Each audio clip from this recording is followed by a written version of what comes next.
Listo. Entonces, llegamos a nuestra última parte del día de hoy, en que vamos a empezar en oración, reflexionando sobre lo que ya hemos estudiado y preparándonos para lo que viene. Oh Dios, glorioso es tu nombre, maravillosas tus obras y fieles tus promesas. Gracias por Cristo y esa obra perfecta que Él ha llevado a cabo. Gracias por enviar tu Espíritu Santo para ayudarle y asegurar que tu plan sea cumplido. Y gracias, oh Padre, por glorificarlo a Él y recibir su obra. Gracias por incluirnos a nosotros en este plan. No lo merecemos, no es por nada en nosotros, sino en tu gracia, tu soberanía, tu gran misericordia. Nos has considerado a nosotros, nos has escogido, nos has salvado. Y por eso te damos a ti la gloria. Y pedimos que tú nos ayudes a entender mejor lo que tú has hecho, a conocer esas cosas gloriosas y ricas del Evangelio que nos has revelado por medio de tu Espíritu Santo. Ayúdanos, oh Padre, para que tú seas glorificado y nosotros edificados y ayudados a crecer en toda buena obra para tu gloria. En el nombre de Cristo. Amén y amén. En la clase anterior, la hermana Reina me preguntó ¿dónde cabe esa clase en la teología exegética, confesional o la teología práctica? Y realmente mi intención fue que esa clase sea el inicio de todo, el fundamento, porque como dije, quiero que amen a Cristo, conozcan más de lo que han recibido de Él, lo que son en Él. Eso es lo que quiero. Y quiero que vivan vidas llenas del Evangelio. Creo que demasiadas veces los cristianos empiezan con el Evangelio o una idea del Evangelio, pero de ahí van directo a simplemente cumplirse las reglas morales y eres un buen cristiano. Hay reglas, hay una manera de vivir, una regla para nuestras vidas, pero todo empieza aquí, todo empieza con el Evangelio. Incluso en cumplir esas cosas tenemos en cuenta el Evangelio, porque vamos a fallar y necesitamos el Evangelio. Necesitamos ese perdón, poder, presencia y promesa. Pero ahora vamos a ir a la teología bíblica propia, la teología bíblica. Y vamos a hacer la pregunta, ¿qué es la Biblia? ¿Qué es la Biblia?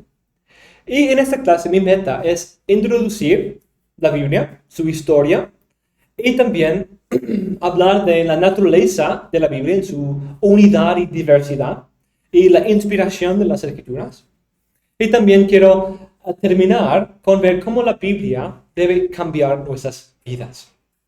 La Biblia es el libro más importante que se ha escrito en el mundo.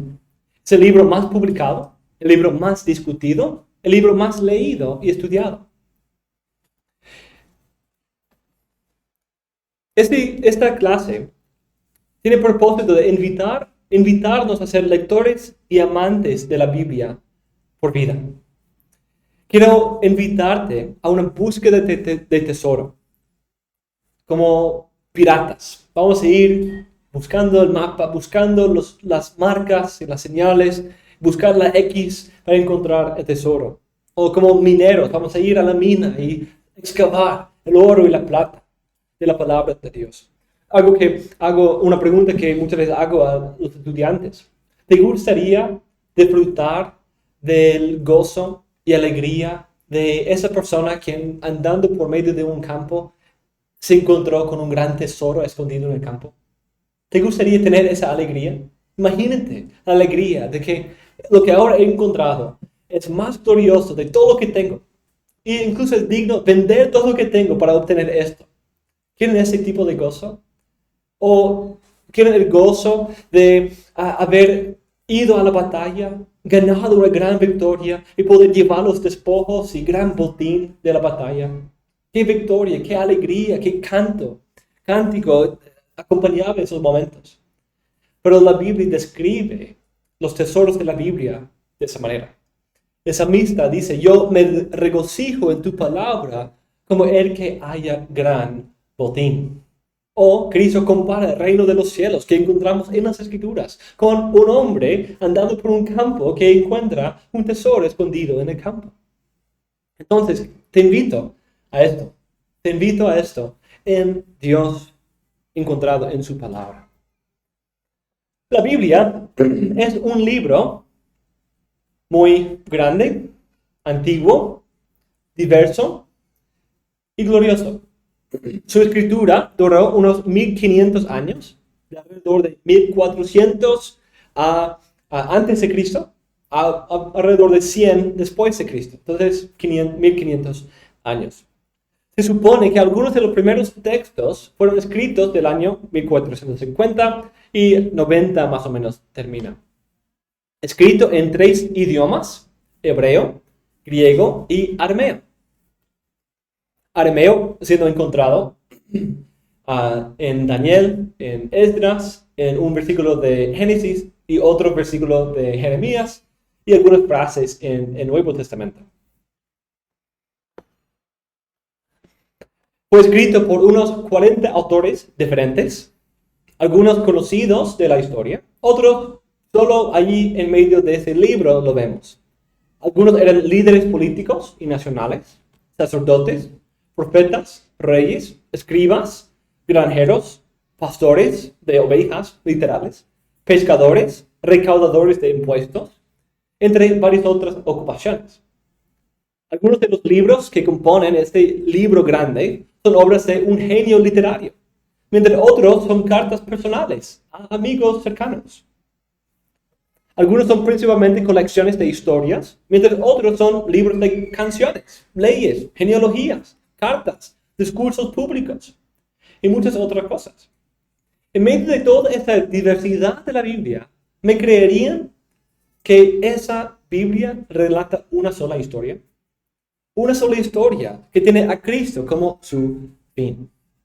Esa historia se centra en Dios y su plan para redimir a un pueblo especial a través de la obra de Cristo, para poder llevar a ese pueblo a ser su posesión propia y poder morar en su presencia. Yo defino esa gran historia de esta manera. La historia unificadora de la Biblia es la historia revelada de cómo el Trino Dios progresivamente construye su reino de la nueva creación, en que morará con un pueblo renovado por el Espíritu y la palabra, a través de promesas y pactos centrados en y redención por un representante nombrado por él, el Mesías, lo cual culmina en salvación eterna para su pueblo escogido de todas las naciones y juicio sobre todos sus enemigos que persiguen a su pueblo, y todo para la gloria de ese Dios trino.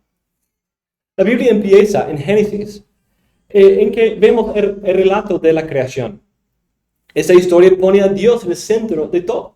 Él es el gran poder que dio forma a la creación y fijó su propósito. Y en esta creación le dio al hombre un lugar especial.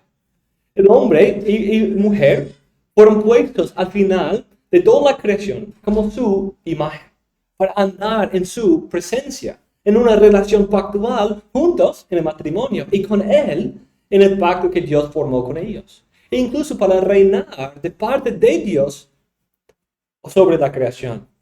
Y poder ser los mediadores para dar y asegurar la bendición de toda la creación.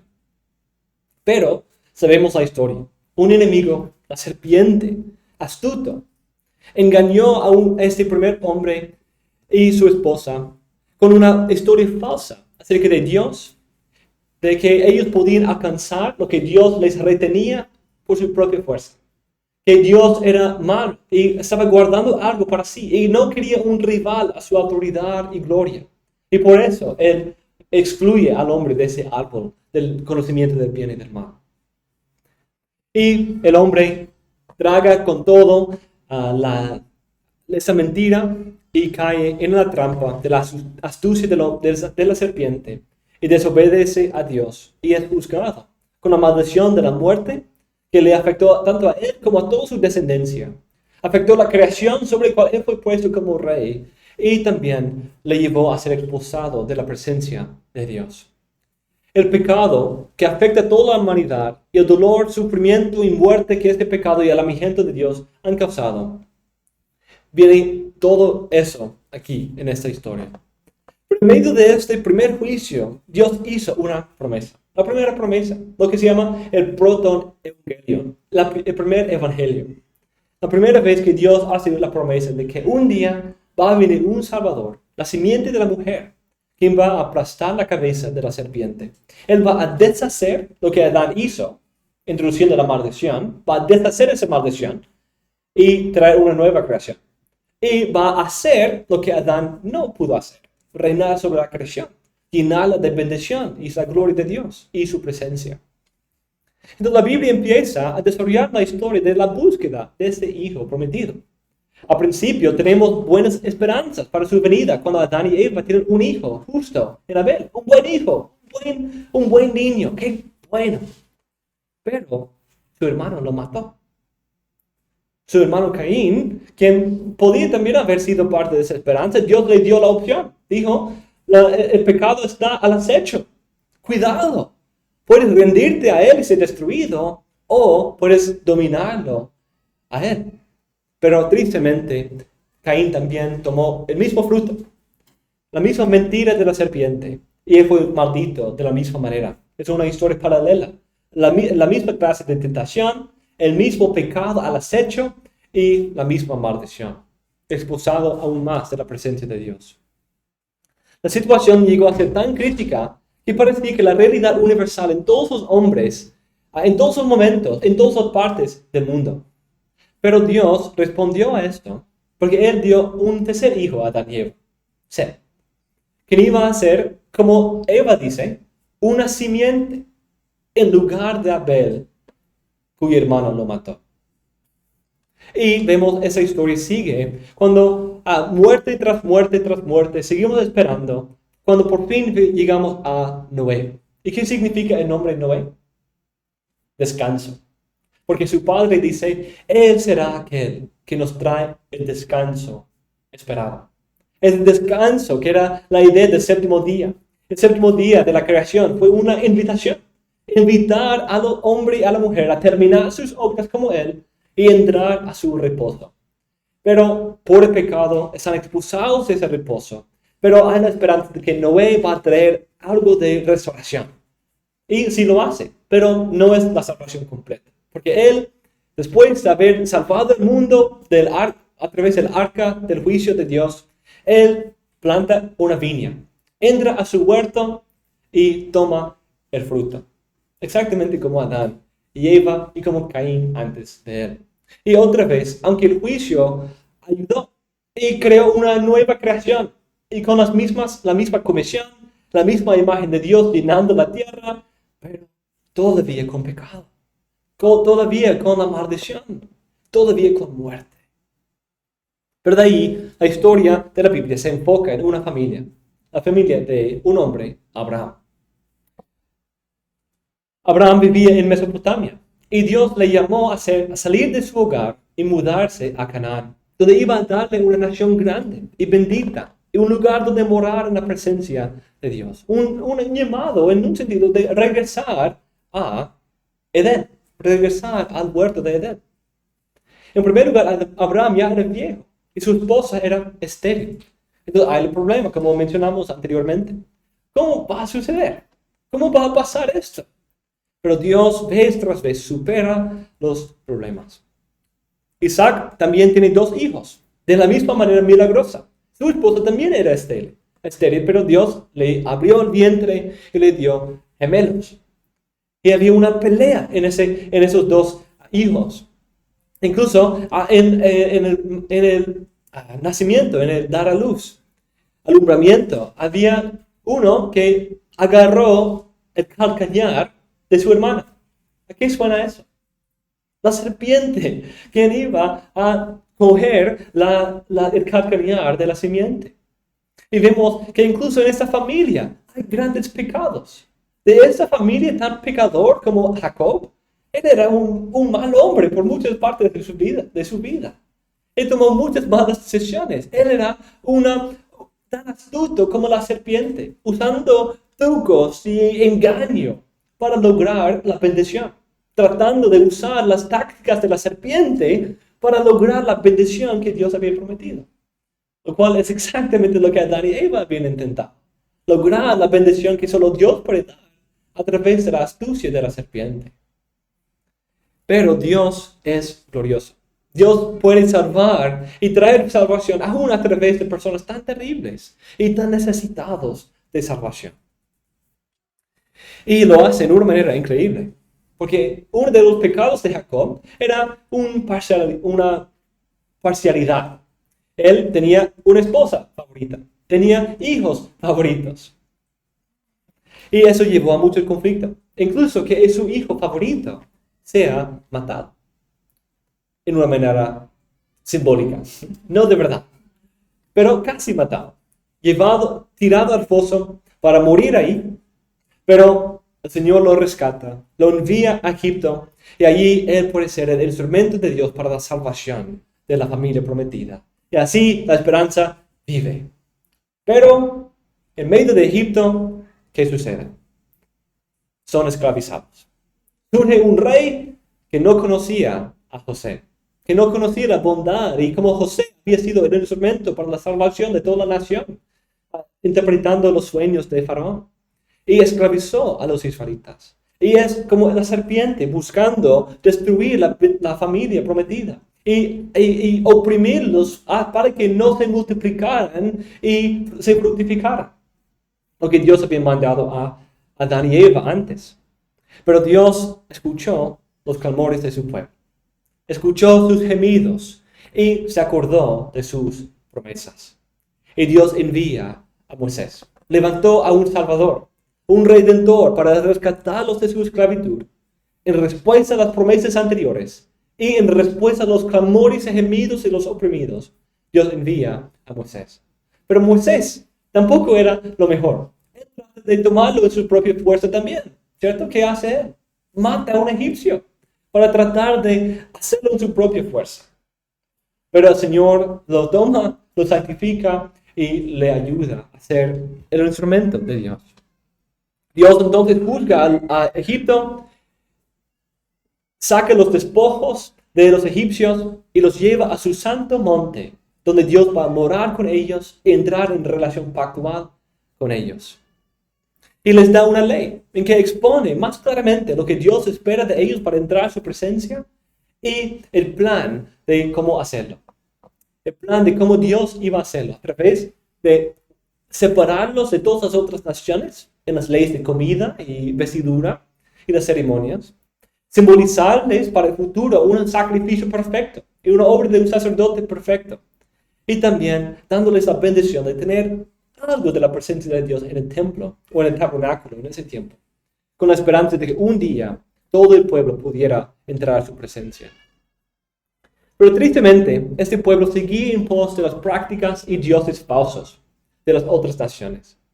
Dios fue muy paciente y seguía ayudándoles debido a sus promesas, pero seguían rebelándose. Con el paso del tiempo, esa rebelión llegó al punto en que los israelitas querían casi deshacerse del reinado de Dios entre ellos y preferían un rey como las otras naciones. Dios había enviado jueces, envió a Josué y envió a muchos otros para ayudarles. Y fue una gran bendición. Pero ellos querían un rey. Querían ser como las otras naciones. Dios concede esa petición, aunque en contra de su voluntad, porque Él era su rey. Eso era el plan, que Él fuera el rey. Pero Dios permite que ellos pusieran a su propio rey, según su propia imagen, Saúl, quien fue malo. Pero Dios levanta a su propio rey, un rey que nadie esperaba. El último de su familia, el niño humilde, cuidador de las ovejas, el pequeño. Pero Él lo sentó en su trono para que Él reciba la gloria y que la confianza de los hombres no sea en la apariencia, en las cosas externas, sino en lo que Dios hace. Como siempre ha sido el punto. No es por la vista, sino por lo que Dios hace. Cuando uno ve el caso de Abraham y Sara, dice, no hay esperanza. Pero cuando uno ve a Dios, dice, con Dios nada es imposible. Cuando uno ve a Saúl, dice, va a ser un buen rey. Pero, de verdad, era un mal rey. Pero cuando uno veía a David, dice, seguro que no. Seguro que es el primero, el primogénito. Así decía Samuel. Seguro será él. Pero Dios dice, no. Será ese pequeño. Serán los últimos que serán los primeros. Serán el siervo, el maestro de todos.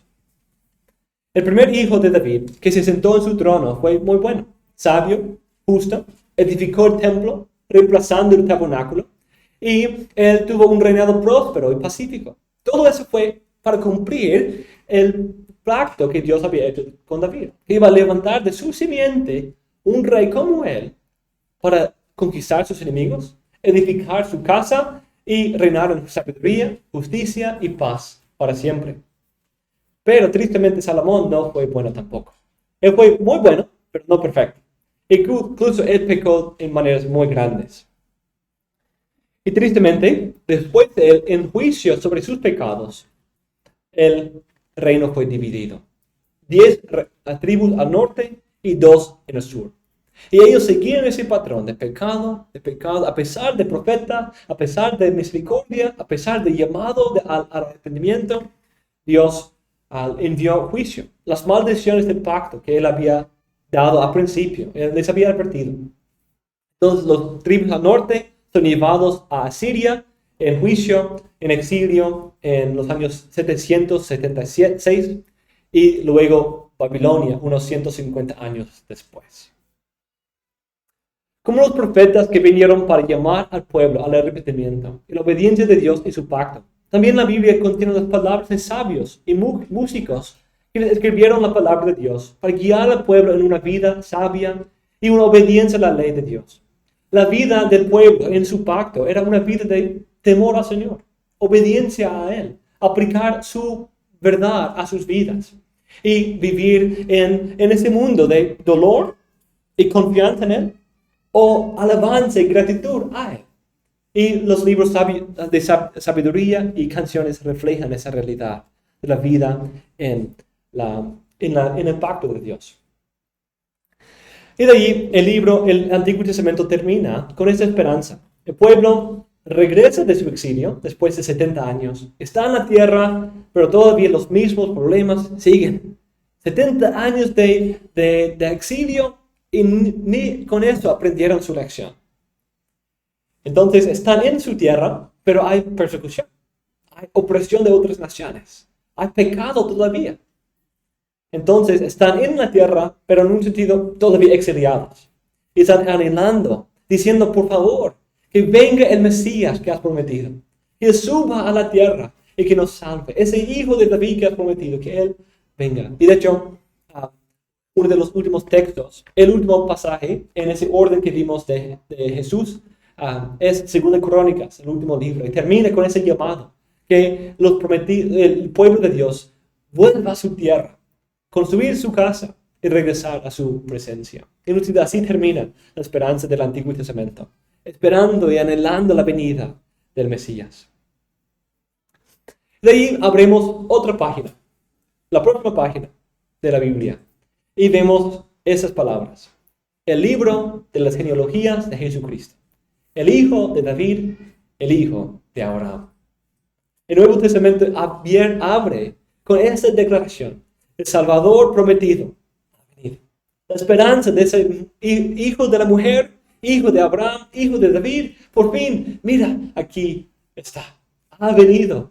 Y él vino para cumplir la voluntad de su Padre, manifestar que él era un hombre de dolores quien llevaba las cargas y las enfermedades de su pueblo, salvándoles de ahí, conquistando a Satanás y perdonando sus pecados.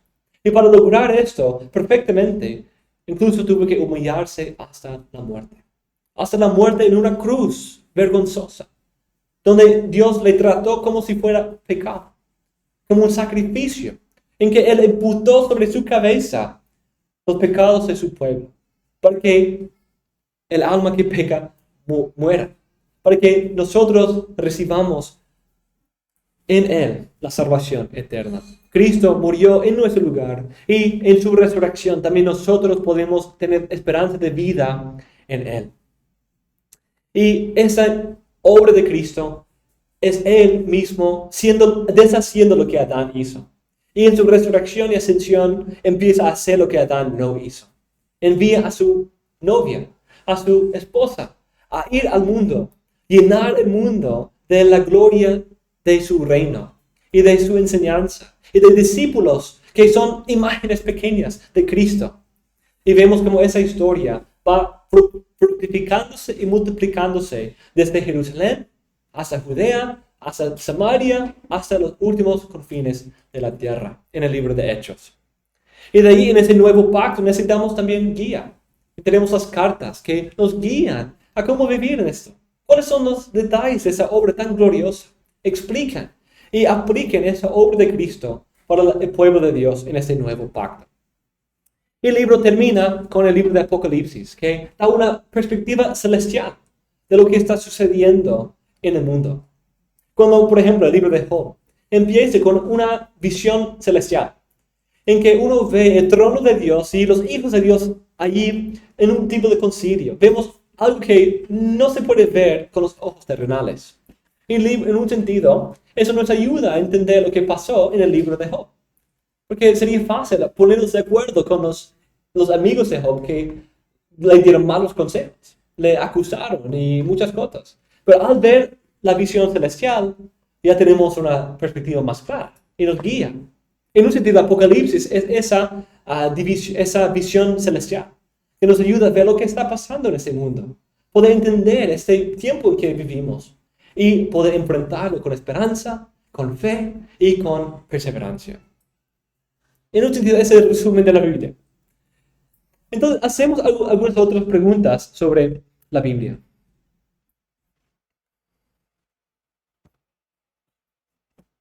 En primer lugar, ¿alguna vez te has hecho la pregunta, ¿por qué hay dos testamentos? Esto es algo muy importante, porque nuestras Biblias tienen dos testamentos. En un sentido, es algo temporal. Los libros que vienen antes de Cristo y los libros que vienen después de Cristo. Pero también es algo que tiene que ver con los pactos. Los pactos, el antiguo pacto y el nuevo pacto. El antiguo pacto servía para preservar el linaje, revelar de manera de sombra y tipo y profecía lo que el Mesías iba a hacer. Pero el antiguo pacto no podía cambiar el corazón. El antiguo pacto no podía salvar completamente. Sino eso viene a través de las promesas y los tipos, revelado en todo el Antiguo Testamento. El Antiguo Pacto y el Antiguo Testamento son conectados, pero no son la misma cosa. El texto relata el Antiguo Pacto, explica el Antiguo Pacto, e incluso demuestra la insuficiencia del Antiguo Pacto y nos deja en espera por el Nuevo Pacto. Ese es el Antiguo Testamento. Pero es asociado con el Antiguo Pacto porque ahí vemos la vida del pueblo bajo el Antiguo Pacto. El Nuevo Testamento es la manifestación y establecimiento del Nuevo Pacto y la vida bajo ese pacto en que ahora estamos. El Antiguo Testamento en nuestras Biblias tiene 39 libros. 39 libros en 4 secciones. La ley, las historias, los libros de canciones y sabiduría, y de ahí la profecía. Pero en el tiempo de Cristo, como dije, tenía 3 secciones de NK. La ley, los 5 libros de Moisés, los profetas y los escritos. Un orden un poco diferente, una estructura un poco diferente, y solo 24 libros. Pero 24, una lección de matemática, igual a 39. Todos sabemos eso, ¿cierto? Así funciona la matemática. 24 es igual a 39. No, pero en este caso sí. Porque en este 39 tenemos algunos libros divididos que se contaban como un solo libro en esta Biblia. Entonces son exactamente la misma Biblia, solo en un orden diferente. Por ejemplo, hay 12 profetas menores, pero en ese tiempo, en el tiempo de Cristo, se contaba como un libro. Entonces eso quita 11 libros. 12 y unimos todos en uno. Entonces eso es 11. Entonces eso nos lleva 28. Ya casi ahí, ¿cierto?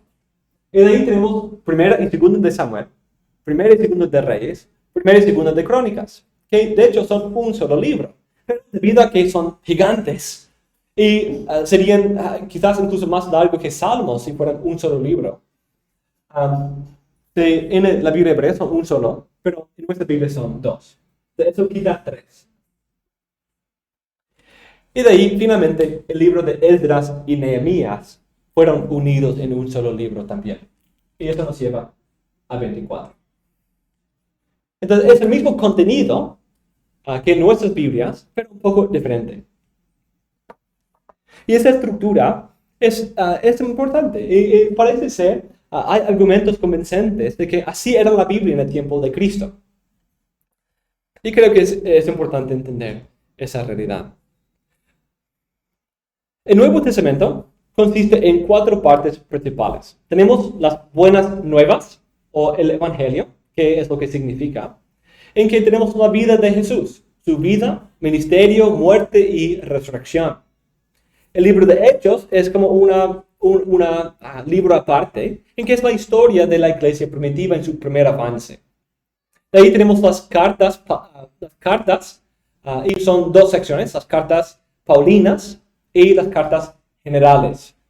Las paulinas y las cartas generales, que normalmente se creía que las cartas generales fueron escritas a muchas iglesias a la vez. Y finalmente tenemos el libro de Apocalipsis.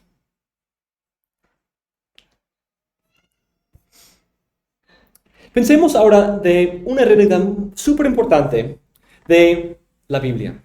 La Biblia es inspirada por Dios. Amén. Eso es lo que Dios dice. Segunda Timoteo 3:16. Toda escritura es inspirada por Dios. Y esa palabra inspirada ahí es como una palabra compuesta de la palabra de Dios y espíritu. Pero, ¿qué significa esto? Esta palabra theopneustos. Theopneustos en griego. Entonces, aquí, theo es la palabra de teología. Theo. Dios. El estudio de Dios, aquí es Dios. Neu viene de la palabra, de la misma raíz que viene la palabra pneuma. O espíritu, el Espíritu Santo. Pero Dios, espíritu, ¿qué significa eso? Pues la palabra pneuma, la palabra espíritu en la Biblia, tanto en el hebreo como en griego, se conecta con viento, el aliento, el soplo. Por ejemplo, en Génesis 2, ¿cómo es que Dios da vida al hombre? Sopla en su nariz el aliento de vida. Es una referencia al espíritu. Ese soplo es la misma palabra. De hecho, es una palabra sinónima, pero la Biblia conecta esas dos ideas. O Juan 3. Cristo se aprovecha de esa conexión entre el espíritu y el viento y compara el espíritu al viento. ¿Cómo puedes ver el viento y su moción, las hojas, pero no sabes de dónde viene, o a dónde va, cuánto tiempo se queda? Nada de eso. Así es también el espíritu. Entonces, habla de ese algo que es soplo de Dios, el aliento de Dios. Que esto tiene su origen en Dios. Los hombres que hablaron en la palabra de Dios, hablaron de parte de Dios. Pero algo que quiero enfatizar mucho, y algo que causa mucha confusión, es que muchas veces pensamos de esa inspiración como si el Espíritu Santo tomara el control de esos hombres y eran como robots y realmente no participaban en ningún sentido en esta obra. No es así. De hecho, hay una armonía entre el autor humano y el autor divino. El producto es 100% divino. De autoridad divina requiere nuestra sumisión interpretada correctamente. Pero es al mismo tiempo de parte de los hombres, que refleja idioma humano, que refleja ciertas costumbres de escribir humanas. Porque la revelación de la Biblia es exactamente eso, una comunicación de su voluntad, de su plan de salvación, de su propia naturaleza a nosotros en una forma que nosotros podemos entender. Nosotros somos humanos y necesitamos una manera humana de entender, porque si fuera en lengua de ángeles o extranjeros, extraterrestriales, no sería útil.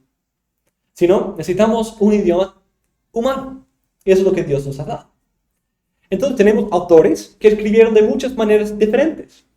De hecho, el libro de Lucas nos da un ejemplo muy interesante. Lucas 1 a 4, dice que Lucas, cuando él decidió escribir su evangelio, quería tomar lo que él había aprendido de otros evangelios escritos. Otros habían compilado esa historia. También él había escuchado de testigos oculares lo que había sucedido. Y él incluso llevó a cabo su propio proceso de investigación. Y ese deseo le llevó a querer escribir su evangelio. Pero, ¿cómo eso es inspirado si él está haciendo toda esa obra? Leyendo otros evangelios, escuchando testimonio de los testigos oculares, investigando. Eso parece ser muy humano. Entonces, ¿no va a haber errores y todo eso en ese proceso? Pues, si fuera otro hombre, sin la ayuda del Espíritu Santo, podría ser. Porque nosotros investigamos y cosas y fallamos. Pero aquí vemos esa armonía entre el autor humano y el autor divino.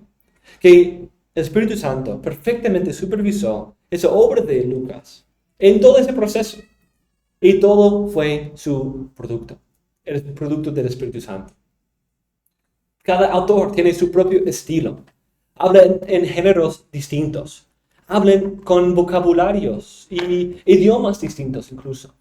Pero toda esa diversidad es inspirada por el Espíritu Santo. Y de hecho el Espíritu Santo aprovecha y usa esos varios estilos diferentes para llevar a cabo su obra. Algo también interesante, otros ejemplos de esta diversidad que son muy llamativas. El libro de Salmos. Nosotros han notado que el libro de Salmos tiene 5 libros. En los Salmos hay una organización que dice libro 1, libro 2, libro 3. Y al final de cada uno hay una doxología. Bendito sea el Señor o algo así. Hay cierta estructura. Pero, ¿cuándo empezó esa estructura? ¿Cuando David escribió sus salmos? ¿Cuando Asaf escribió sus salmos? O quizás cuando ese salmo, creo que el Salmo 137, que viene en el tiempo de Babilonia, unos 500 años después de David, ¿cuándo se introdujo esa organización, esa estructura? ¿Y esa estructura es inspirada? Yo creo que sí. Porque no es solo el salmo individual, sino un autor inspirado también compuso el libro de Salmos. Otro caso es el libro de Proverbios. El libro de Proverbios afirma que su autor es Salomón. El libro de Proverbios empieza diciendo los proverbios de Salomón, ¿cierto? Y de ahí pensamos, ok, todo este libro, Salomón un día se sentó, el Espíritu Santo tomó control de su mente, escribió su libro, lo entregó a la iglesia, punto final. Pero no es así. Él escribió varias colecciones de proverbios, y de ahí llegamos al capítulo 25, versículo 1, y dice, esos son los proverbios de Salomón que los escribas de Ezequías escribieron o compusieron. Entonces, obviamente, había una forma de este libro, quizás cuando Salomón terminó su vida, y otros que eran desconectados. Pero de ahí, para el tiempo de Ezequías, ya se compuso en una forma más completa. Y de ahí termina el libro, ¿y quién escribe capítulo 30 y capítulo 31? Tenemos un hombre Agur, y de ahí un señor Lemuel que habla de lo que su madre le había enseñado en capítulo 31. Alguien compuso esos proverbios como proverbios de Salomón en algún momento, por un autor inspirado. Entonces, la Biblia tiene esas historias un poco complejas. Otro ejemplo, en el libro de Jeremías. Es uno de los libros donde nos dice cómo se escribió. Jeremías 36 nos da la historia de cómo Jeremías escribió su libro. Y tuvo 2 formas, 2 ediciones. La primera edición fue cuando Dios le llamó a escribir todas las profecías que él había recibido por 20 años de su ministerio. Qué difícil, iba a tomar mucho tiempo. Entonces, él no se sentó a escribir. ¿Qué hizo? Dictó a su amanuense, su secretario, Baruch. Y Baruch lo escribió. Y de ahí terminó esta obra, esta primera edición, lo llevó al al rey, y el rey dijo, no me gusta, lo cortó en pedazos, quemó una parte y botó el otro. Esa fue la primera edición del libro de Jeremías. Y de ahí dice al final que él escribió de nuevo y agregó otras cosas más. Entonces, esa segunda edición es una edición ampliada de la primera edición. Pero, ¿cuál fue inspirado? ¿Dónde empezó la inspiración en esto? Pues la inspiración fue en que él era un profeta lleno del Espíritu Santo. Y nosotros tenemos la forma canónica que vino en esa segunda edición, diríamos, la forma final del libro. Pero esa es una realidad que, no sé si hemos pensado de eso, pero la Biblia habla de varios de los libros de esa manera. Y la meta es entender la inspiración en una manera que sea consistente con cómo la Biblia misma se entiende a sí misma. La Biblia habla de ese proceso en el libro de Jeremías. Lucas describe su proceso de escribir y lo complejo que era. Pero tenemos que afirmar al mismo tiempo que en todo eso, el Espíritu Santo aseguró que el producto final sea su palabra, sea de autoridad divina, aunque usando instrumentos humanos. Sin error, siendo infalible perfectamente, pero siendo también a través de instrumentos humanos. Hay una naturaleza orgánica entre el autor humano y el autor divino, una relación íntima entre los dos, una relación personal. Y parte de esa diversidad, que el Espíritu Santo reveló su palabra en varias formas distintas. Y hay tres géneros o estilos principales de la Biblia: narrativa, poesía y discurso. Y esos tres estilos tienen sus propias reglas de interpretación. Debemos interpretarlos de manera correcta. Cómo entender una narrativa, una poesía. Cuando nosotros, por ejemplo, vamos a una librería y vamos a la sección de los libros de cocina, que tienen las recetas, y uno abre ahí y sabe exactamente qué tipo de libro es, cómo leerlo, cómo usarlo, porque lo reconoce. De ahí va otro, y es la sección de eventos contemporáneos. Y tiene ahí el periódico del día y otra cosa, y empieza a leer el periódico, pero estás leyendo el periódico de otra manera que leías antes el libro de la cocina, ¿cierto? Porque tu cerebro ya inmediatamente reconoce que hay algo diferente aquí. Ese es un estilo diferente. De ahí tu esposo te escribe una carta. Y una carta con palabras bellas de amor, de sus historias personales, y hay afirmaciones de su amor y cariño, y muchas descripciones o como usando metáforas para hablar de cuán hermosa eres para él y todo eso. Y usando ese lenguaje tan hermoso y bonito, y lo estás leyendo de otra manera, porque es otro estilo, otro género. Y también significa algo diferente porque es otro contexto. Pero nosotros siempre hacemos eso. Podemos hacer esas asociaciones. Y sabemos más o menos intuitivamente las reglas para cada género. Pero la Biblia viene hace 2000 años, en otra cultura. Y a veces es difícil, no tenemos las mismas costumbres de lectura. Entonces, parte de lo que vamos a ir haciendo es acercarnos a eso, exponer cómo hacer eso y dar muchos ejemplos de eso, para que podamos entender varias partes de la Biblia. La primera es la narrativa. La narrativa, de hecho voy a dejar eso ahí por ahora. La narrativa, poesía y la prosa o discurso. Pero quiero terminar aquí en los últimos momentos que nos quedan. La Biblia en la vida del creyente. El libro de la Biblia, siendo de Dios, no es simplemente para ser de estimulación mental o intelectual. La meta no es simplemente ir y, qué lindas historias de la antigüedad. Qué lindas narrativas, qué lindos poemas. qué lindos poemas. Eso no es la meta. La meta es que en esta palabra nos encontremos con Dios mismo. Que crezcamos en amor por Él. Que tengamos comunión con Él en su palabra. Hay acceso a la presencia de Dios ahora en la verdad de su palabra a través del Espíritu Santo. Ningún otro libro del mundo te vende un paquete doble. Tienes el libro, el texto y también la presencia personal del autor. Ningún otro libro puede ofrecerte eso. Vas a la librería y compras un libro y de ahí hay ¿cómo se llama cuando uno hace una copia de una persona? ¿Cómo se llama eso? Lo han hecho con ovejas y animales, tratando de hacer copias. Clones, esa es la idea. Entonces, y tiene ahí clones del autor y compras tu libro, tu copia del libro y de ahí llevas contigo un clone del autor. Pero ningún libro puede hacer eso. Pero la Biblia es la palabra de Dios que Dios habló hace 2000 años y más. Pero al mismo tiempo, el Espíritu Santo sigue hablando a través de su palabra.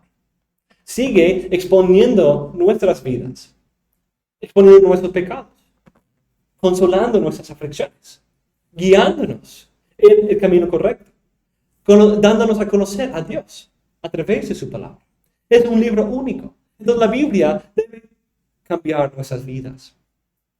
Y la Biblia debe hacer eso en 4 áreas.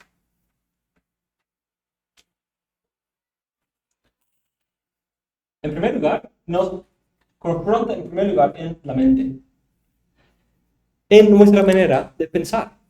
La Biblia es la regla de cómo vemos el mundo, forma nuestra cosmovisión. Es el lente por el cual vemos un árbol, disfrutamos de una comida y entendemos nuestro rol aquí. ¿Por qué estamos aquí? ¿Quién nos puso aquí? ¿Qué hacemos estando aquí? Todo eso viene de la palabra de Dios, que nos informa sobre cómo entender esas cosas. Nuestras mentes son estimuladas, son cambiadas, transformadas conforme a la verdad, porque debido al pecado, nuestras mentes no se someten a la verdad, restringen la verdad, convierten la verdad en mentira. Pero Dios ha dado su palabra para que nuestras mentes sean transformadas, para que podamos tomar nuestros pensamientos. Entonces, cuando dije anteriormente, les invito a cuestionarme a mí, cuestionar sus propias tradiciones, cuestionar las propias ideas que quizás han llevado por mucho tiempo, pero someternos a la Biblia, someternos a lo que Dios dice y decir, oh Señor, aquí está mi mente, aquí está mi cerebro, modélalo conforme a tu plan, conforme a tu verdad, conforme a tu revelación. Nuestra mente debe ser transformada. Pero tristemente, muchos van a la Biblia, salen con la mente informada y no necesariamente transformada, informada, pero su vida, su corazón, se quedan sin impacto. Y ese es un gran problema. Porque el estudio de la palabra de Dios no queda en la mente. Los fariseos entendían mucho, ¿cierto? Pero su corazón no fue impactado. Su vida no fue cambiada. Tampoco nosotros. En el seminario, algo que tengo que enfatizar con los estudiantes. Y siempre trato de enfatizar esto. Que una de las cosas más peligrosas es aprender verdad, crecer en verdad y no en santidad a la misma vez. Porque mientras crecemos en verdad, somos responsables por esa verdad. Es una mayordomía. Y debe llevarse a producir fruto en nuestras vidas. Y eso es la segunda parte. La vida. La mente y la vida. ¿Cómo vivimos? Cuán bienaventurado es el hombre que no anda en el consejo de los impíos, ni se detiene en el camino de los pecadores, ni se siente en la silla de los escarnecedores, sino que en la ley del Señor está su deleite, y en su ley medita de día y de noche. Aquí vemos las dos ideas unidas, ¿cierto? Él no conforma su vida a las cosas de este mundo, sino su vida viene de la ley del Señor, de su instrucción.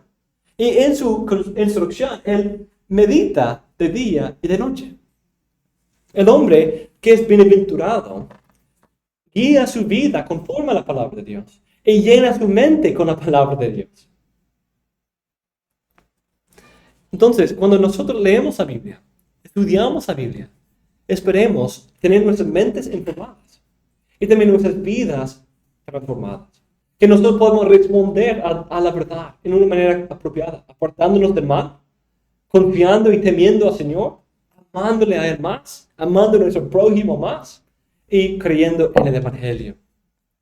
Y eso nos lleva al tercer punto, también nuestro corazón. Hay mucha habla el día de hoy en contra de las emociones, ¿cierto? Y quizás muchos de los libros para las mujeres se tratan de eso. No ser emocionales. ¿Cómo no ser emocional? Eso no está bien. No es bíblico. Porque Dios quiere nuestros corazones. Dios quiere que nuestros corazones sean encendidos con amor por Él. Que realmente le amemos de corazón. No simplemente que como robots cumplamos con algunas ideas externas, algunos mandatos externos, sino de corazón le anhelemos, le deseemos. Y mira aquí como dice, en la ley del Señor está su deleite. La Biblia debe convertirse en nuestro deleite. Eso es lo que sucedió también en Salmo 19. Cuando él lee, dice que tus palabras son más preciosas que el oro, más dulces que la miel que destila del panal. Este es un corazón encendido por la verdad de las Escrituras. Nuestras emociones están bien cuando son informadas por la palabra de Dios, cuando están consistentes con la verdad de las Escrituras. Pero cuando vemos lo triste del pecado, nuestro corazón debe contristecerse, debe lamentar, ¿cierto? Cuando vemos sufrimiento, debemos lamentar porque Dios creó el mundo bueno y un día lo va a restaurar. Cuando nosotros vemos las promesas del Evangelio y vemos la obra de Cristo que Él ha hecho por nosotros, debemos responder con gratitud, con amor, con asombro. Nuestro corazón debe ser impactado por la palabra de Dios y guiado por la palabra de Dios. La Biblia es llena de mucha emoción, incluso nos ayuda en todo el ámbito, todo el rango de las emociones, de lo más triste y más desesperado a lo más glorioso y feliz y jubiloso. De hecho, el libro de Salmos empieza así. Tenemos el prólogo del libro de Salmos en capítulo 1 y 2, que dice, el hombre bienaventurado tiene dos características. Uno, medita en la ley de Dios, y dos, confía en el Mesías. Eso es lo que dice capítulo 2. Y de ahí empieza en Salmo 3 con los profundos de la tristeza. Lamento, enemigos, abandono del Señor, triste. Y termina con Salmo 150, y de hecho Salmo 146 a 50, que es alabanza, adoración, alegría. Y así es la vida cristiana. Empezamos con gran tristeza y hay ese intercambio en toda la vida por los sufrimientos y luchas y tentaciones y caídas que encontramos. Pero Dios es el Señor de todo. Dios nos guía en todo. Dios nos consuela en todo. Y nos da la esperanza de que un día va a convertir esa tristeza en alegría por última vez y perfectamente. Entonces, no debemos orar con el corazón en la mano, buscando entrar a esa historia, porque esta Biblia que estás leyendo es tu historia. Esa es tu historia. Tú estás aquí. No se trata de ti como si todo girara alrededor de ti, pero esa historia es tu historia de tu Dios, tu salvación, tus promesas, tu herencia futura. Todo eso está revelado aquí. Entonces, léelo, ve el gozo de otros, vea la tristeza de otros y entrar en eso, vivirlo. Y que eso te ayude a vivir tus propias experiencias en tu vida también. Y en último lugar, el futuro. Mi mente, vida, corazón en el presente, pero también todo esto para el futuro. Debido a la palabra de Dios, también me da una perspectiva sobre qué Dios tiene guardado para mí. ¿Cuáles son sus planes para mí? Y sus planes son gloriosos. Sus planes son preciosísimos. Y porque Él está guardando una herencia para mí. Como dice ese Salmo 1. Ese hombre será como árbol firmemente plantado junto a corrientes de agua, que da su fruto a su tiempo, y su hoja no se marchita. En todo lo que hace prospera. No así los impíos, que son como paja que se lleva el viento. Por tanto, no se sostendrá a los impíos en el día del juicio, ni los pecadores en la congregación de los justos. Porque el Señor conoce el camino de los justos, mas el camino de los impíos perecerá. Aquí hace ese contraste. Un día los que no se deleiten en la ley del Señor, que no mediten en ella, que no la sigan, van a perecer, van a ser juzgados. Pero los que nos deleitamos en su palabra, vamos a recibir vida. Vamos a ser como un pequeño jardín de Edén. Árboles plantados junto a aguas de un río donde no hay maldición. Esa es la descripción. Un nuevo Edén. Eso es lo que seremos y disfrutaremos en el futuro con la esperanza de lo que Dios hace a todo su pueblo a través de su palabra. Entonces, espero que eso nos ayude a tener gran expectativa, incluso a poder leer la Biblia con ese deseo. Mi Dios está aquí. Mi Dios me ha dado una cita abierta. En cualquier momento yo puedo ir y tener comunión con Él. Y esa comunión con Él transforma mi mente, santifica mi vida, enciende mi corazón y me llena de esperanza para el futuro. Oremos y terminemos ahí. Oh Señor, gracias por tu palabra. Esa Biblia que tenemos, que nos revela cómo pensar del mundo, cómo pensar de ti, cómo pensar de nosotros mismos. Y cómo tú has respondido perfectamente a nuestros problemas. Gracias que, aunque hay tanta diversidad, pero todo relata una historia unida y gloriosísima. Y también que tú has dado buenos recursos para ayudarnos a entender la diversidad de tu palabra. Y cada una cumple su función de invitarnos a meditar, profundizar en tu palabra y encontrar nuestro deleite allí. Que tengamos ese corazón, buscar a Cristo, buscar comunión contigo, dependiendo de tu Espíritu Santo. Y buscando que nuestras mentes, corazones, vidas y nuestra esperanza para el futuro sean todos guiados, transformados y determinados por tu palabra. Oramos todo eso en el nombre de Cristo. Amén y